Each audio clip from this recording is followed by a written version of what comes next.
Today, look at problem number 5. What do we have with that one? We have a fraction being taken to a fraction power. Yeah, it has a rational exponent. Did we have any of those yesterday? Were we dealing with fractions being taken to a fraction power yesterday? Would turn over to the front side of your notes. No. I wasn't here, I don't remember. No, we were dealing with that yesterday. We just learned yesterday how to take to a power when what? When its numerator was not 1. Yeah, we had to figure out what do we do when the numerator is not 1. Okay, so today when we're taking a fraction to a fraction power, and that fraction power, regardless of whether the numerator is 1 or not, we're going to do this. Remember, I said yesterday in yesterday's notes that we can write a base to a fractional power. It has a rational exponent. We can rewrite it like b to the 1 over n power, and then that taken to the m power. That's what we did yesterday to be able to break those apart. So when we have a fraction to a power, remember what we did when we learned that. What do we do when we have a fraction to a power? What do we do when we have a fraction to a power? I don't even care if that power is an integer or a fraction. I care about the base. What if we have the base is a fraction and we're taking it to a power? What rule did we learn we can do? Cameron? Give the power to both the numerator and denominator. Give the power to both the numerator and the denominator, which is what I did here. Here we have a fraction to a power, x over y, taken to the z power. We can give each of them their own z power. The numerator gets it, the denominator gets it. Okay, so we're going to keep both of those in mind as we're going about doing our fraction to a fraction power. Okay, so the first thing we're going to do is we're going to rewrite it like we did yesterday. Okay, so we're going to take this and we're going to say 16 over 25 raised to the 3/2 power can be written 16 to the what power? Not 16, I'm sorry, that's wrong. Okay, let's try that again. 16 over 25, but because it's a fraction, we're going to have to put that in parentheses, and that's going to be to the what power? 3/2. No, not to the 3/2, we're breaking it apart, to the 1/2 power. And then that whole thing, so now we're going to use a different kind of brackets, grouping symbol. We're going to use those brackets like this. That whole thing now needs to be taken to what power? 3. To the 3rd power. Okay, so that's how we're going to start it. Okay, now we're going to simplify what's inside the brackets here. We're going to say, what can I do with this 16 to the 1/2 power? 16 over 25 to the 1/2 power. I can give each of them their own 1/2 power, can't I? So let's do that next. Let's say that's really 16 to the 1/2 power over 25 to the 1/2 power. Give them each their own 1/2. But then now that whole thing has to be raised to the 3rd power still, so that's why we're going to keep parentheses around our fractions still. Okay, so let's make sure we followed what we did so far. We took our fraction power that had a numerator other than 1 and rewrote it like we did yesterday. Then we said we're taking a fraction to a power, so we gave each the numerator and the denominator that power that it was being taken to over here. And then we still have that to the 3rd power out there.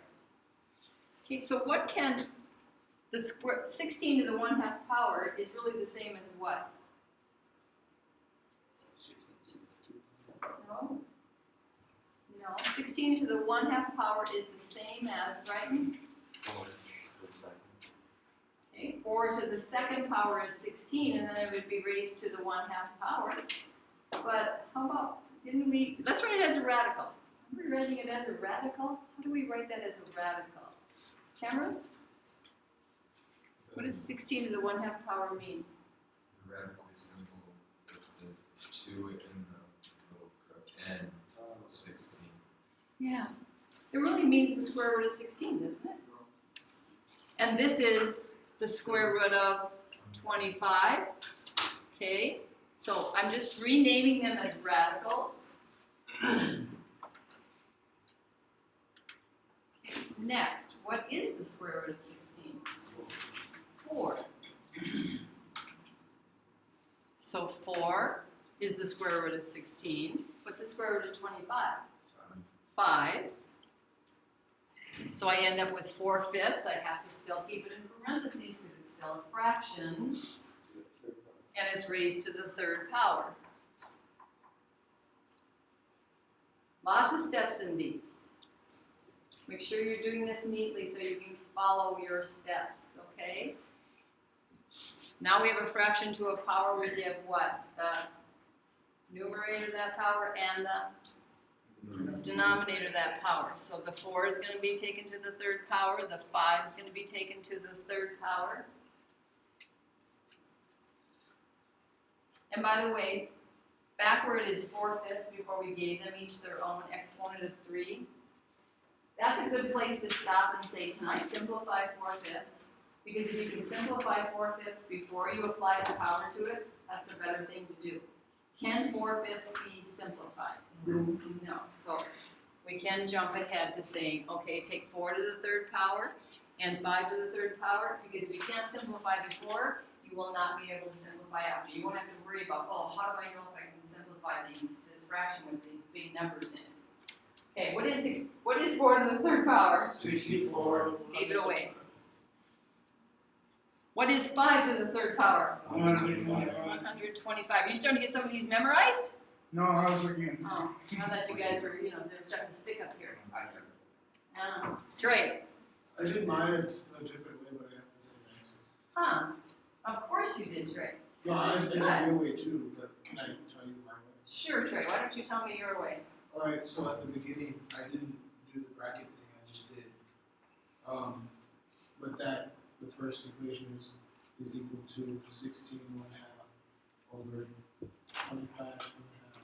Well, so you just went straight to this.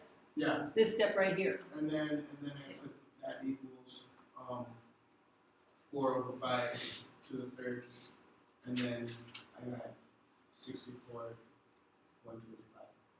So you kind of skipped a couple of steps in here, didn't you? Yeah, I still got the same answer.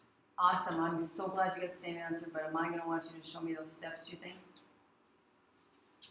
Yep. Good answer. Okay. Anybody else? Because every time we actually, here's the deal, Troy. Every time we actually write it down and do those steps, guess what it's doing in your brain? Yeah, it's memorizing it. It's sinking it in further. You're going to retain it longer. Just trust me on that. Do you have a pencil you're taking notes with, Trey? Are you taking notes I with? did the way you did it with the pen, so that I know the difference. Oh, okay. Brighton. Couldn't we have broke it down and did what we were basically doing yesterday, like take half of 16 and half of 25 to the 3rd power, or right away and keep it in a fraction. I think what you want to do is, maybe what you could do instead is, I think this is really what you're kind of trying to do, okay? Give them each, here's another way we could go about it. Give them each their own fraction power. Give them each their own power. And then we could say, oh, well, now this can be rewritten as 16 to the 1/2 power raised to the 3rd power. Is that what you're saying? Kind of? Yeah, and then just keep going from there? Yeah. So 25 is getting raised to the 1/2 power, and then that's getting cubed. So we could go about it that way too. It's another direction to go at it from. Yeah, good. Okay, anybody else? Any other concerns? Okay, remember what we were doing, remember? Well, this one might be a little bit harder to tell though. But, I think I'll just leave that alone for now. I might just end up confusing you. I want you to try number 6 on your own. Okay, try number 6 on your own, showing all the steps.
Okay, I have it all worked out. When you're done, you can check to see if we agree. How are we going to know whether 2,401 over 16 can be simplified or not? How would we know whether that can be simplified or not? What do you think, JC? Was this professor was going to tell me that, like, if you look at the last digits of the 1 and the 6. Well, and I don't know if this is always, it's not an always thing, so that's what my, That's right. Well, I did do it on my calculator, and you get, like, you get 150 and then point all these other numbers. Okay, so you divided it out, actually. Yeah, Okay, but it doesn't. okay. So if you do divide it out, and it comes out to this decimal that just keeps going on and on, chances are, you know, maybe couldn't have been simplified, but that's not going to be a for sure. Okay, there are times that they can be simplified. I'll give you an example of a time. Okay,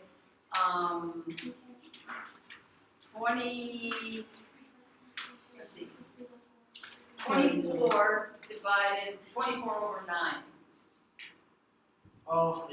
24 over 9 can be simplified, but if you did 24 divided by 9, what would happen? Can anybody do that for me on their calculator? What's 24 divided by 9?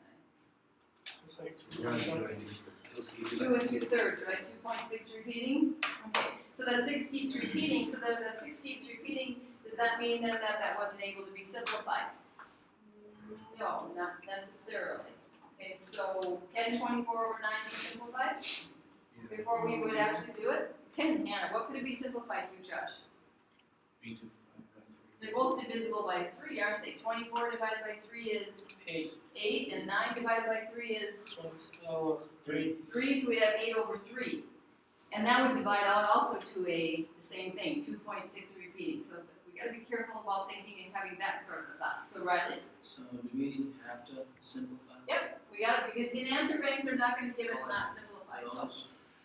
but what we're going to do is, I'm just saying you can leave it as an improper fraction. You can? Yep, but make sure that the improper fraction name is simplified. So is there any, in other words, the question is there anything that can go into 2,401 that also goes into 16? No. And how do we know for sure? Do you want to sit there and just keep trying? Cameron? 4 does, okay? How many times is 4 going to 2,401? Is it going an integer number of times? 7. 7 times?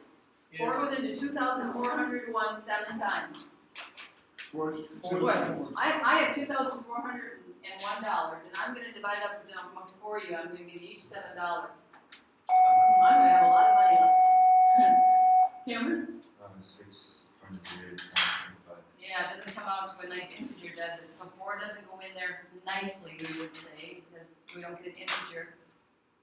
Anybody think there's another number that would be possibly go into 2,401 that would also go into 16, Isaac? I don't think there is one, because if you can't simplify 7/2, you're not gonna be able to simplify 9. Good job.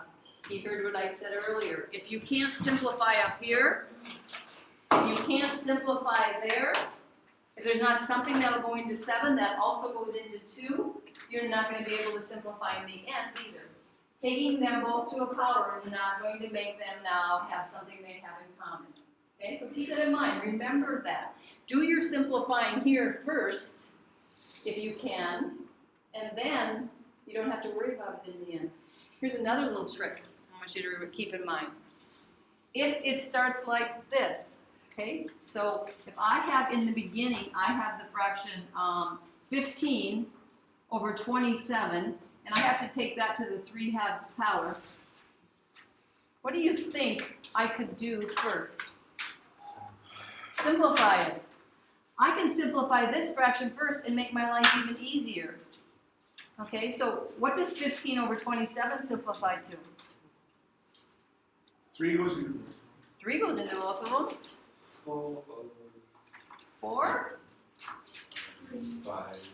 3 goes into 15 5. 5 times. 3 goes into 27 9 times. And then now we've got smaller numbers to deal with. Okay, this isn't a very good example because we can't, we'd have to take 5 to the 1/2 power, and anybody happen to know what square root of 5 is? Is it a nice number? No, so, okay, but my point being, simplify whenever you can, earlier, then you don't have to worry about it in the end, okay? So any other questions or concerns before you get started on your homework here?